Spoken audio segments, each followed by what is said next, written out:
મિત્રો કેમ છો? મજામાં છો ને? હું પણ મજામાં છું, તમે પણ મજામાં જ હશો. તો આજે અમારા રસોડે બનવાનો છે સૌરાષ્ટ્રનો ફેમસ એવો મૈસૂર પાક. તો એકદમ મોઢામાં નાખતા ઓગળી જાય ને એકદમ જાળીદાર આપણે બનાવવાનો છે. તો એની માટે આપણે રસ બતાવી દઈ.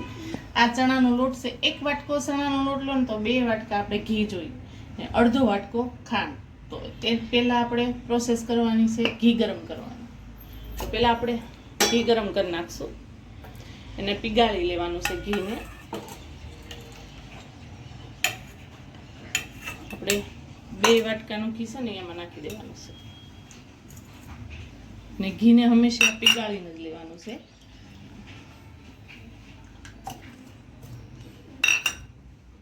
આપણે ગરમ કરી નાખીશું, થોડુંક જ ગરમ કરવાનું છે અને બહુ ગરમ નથી કરવા દેવાનું, આપણે ખાલી પીગાળવાનું જ છે. એવી રીતે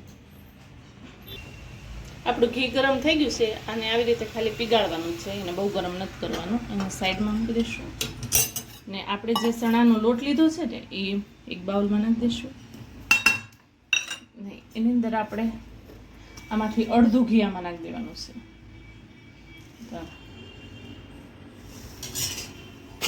એને બધું મિક્સ કરી દેવાનું છે. આવી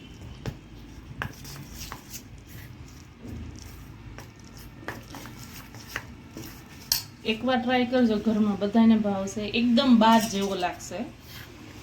એટલે તો મને એમ થયું તમારી સાથે પણ શેર કરું. જો આવી રીતે એમ એક ગાંઠો ન રહેવો જોઈએ, લમ્સ ન રહેવું જોઈએ, કાંઈ ન રહેવું જોઈએ. એવી રીતે જો સાળીને લોટ લેવાનો. હવે આપણે ગેસ શરૂ કરશું, એમાં એક પેન મૂકીશું ને એમાં આપણે આ ખાંડ લીધી છે ને એ લઈ લઈશું. એમાં આપણે આટલું 4 થી 5 ચમચી જેટલું પાણી નાખવાનું અને સાસણી કરવાની છે. એક તારની સાસણી કરવાની છે. શરૂઆતમાં થોડુંક આપણે ફૂલ ગેસ રાખશું, પછી ધીમો કરી નાખશું. એમાં એક તારની સાસણી ન થાય ને ક્યાં સુધી આપણે એને હલાવવાનું છે.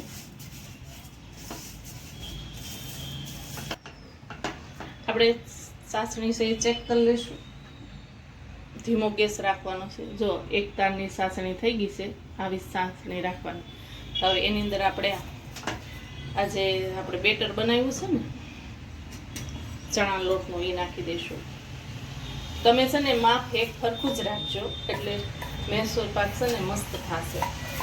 તો માપ આડાવડું થઈ જશે ને તો પછી મૈસૂર પાક સરખો નહીં બને. એટલે માપ એક સરખું, જે વાટકી લો એ જ વાટકીથી માપ લેવાનું. આપણે બધું નાખી દઈશું અંદર.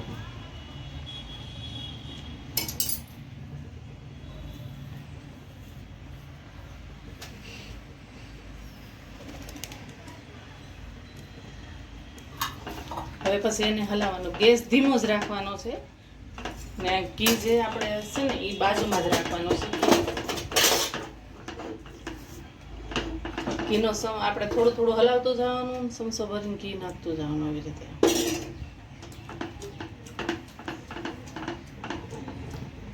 આવી રીતે આમ હલાવતું જવાનું, ઘી નાખતું જવાનું.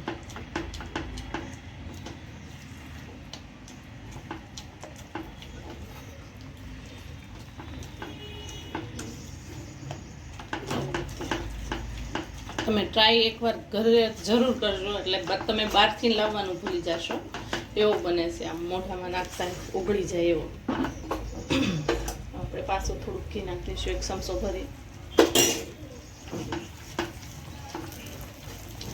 આવી રીતે આમ બબલ્સ થવા મળશે, જાળી થાય. બબલ્સ બને એનાથી આમ જાળી થાય.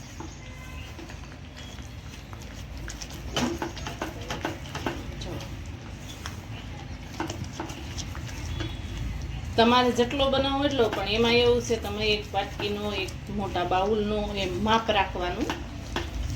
એટલે આપણને સાસણી બનાવવા માટે, ઘી નાખવા માટે બધી રીતે આપણને બોલું માપ મળે. ને તો પછી જાળી નહીં બને ને મૈસૂર સરખોય નહીં બને. થોડું થોડું કરીને ઘી નાખતું જવાનું છે ને બનાવતું જવાનું છે. ને જો તમને અમારો વિડીયો સારો લાગતો હોય તો લાઈક, શેર, સબસ્ક્રાઈબ કરજો. આવી રીતે અમને સપોર્ટ કરતા રહેજો તો અમને પછી રસોઈ બનાવવાની પણ આમ મજા આવે કે હાલો તમે લોકો સપોર્ટ બહુ કરો છો ને તમને કઈ રેસીપી ભાવે ને આમાં એવું છે એક જ બાજુ હલાવતું જવાનું છે, આમ આડોવડું ક્યાંય નથી હલાવવાનું, એક જ બાજુ આમ એવી રીતે આમ. એટલે એમાં થોડીક હવા ભરાય ને હે તો આપણો મૈસૂરમાં જાળી પડે.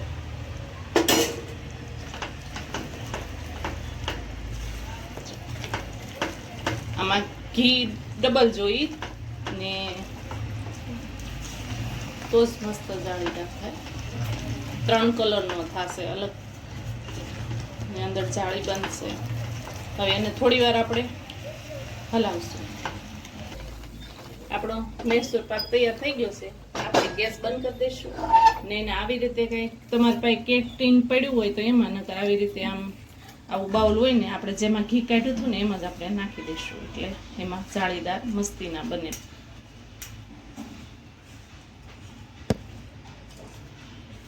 ઊંડું આવી રીતે વાસણ લેવાનું,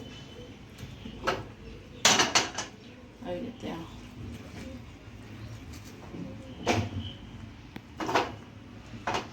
હવે આપણે ડીશ ઢાંકી દઈશું, એની માથે આવી રીતે નેપકિન ઢાંકી દઈશું, એને થોડીક વાર આપણે ઠરવા દઈશું.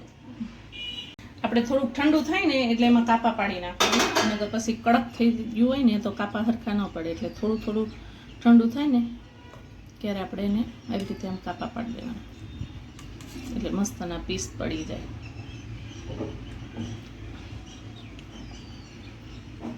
આવી રીતે આમ. હવે એને આપણે ઠરવા દઈશું. આવ ઠરી જાય ને પછી આપણે એને પીસ બહાર કાઢવાના છે. હવે ઠરવા દઈશું આવી રીતે આમ ઢાંકીને. આપણો મૈસૂર પાક સેટ થઈ ગયો છે અને ઠરી ગયો છે. આપણે હવે એને બહાર કાઢી પીસ બહાર કાઢી નાખશું આપણે. મસ્ત થશે, એકદમ પોછો થયો છે ને, મસ્ત જાળીને મસ્ત બની છે. આપણે હવે સર્વ કરીશું.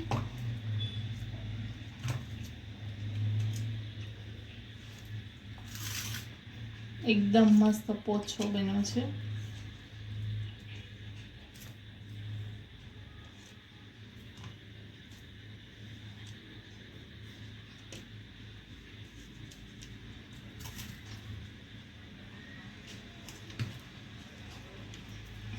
તૈયાર છે આપણો મૈસૂર પાક. તૈયાર છે આપણો મૈસૂર પાક. જો તમને મારી રેસીપી સારી લાગી હોય તો લાઈક કરો, શેર કરો, સબસ્ક્રાઈબ કરો. ભલે મિત્રો, બાય.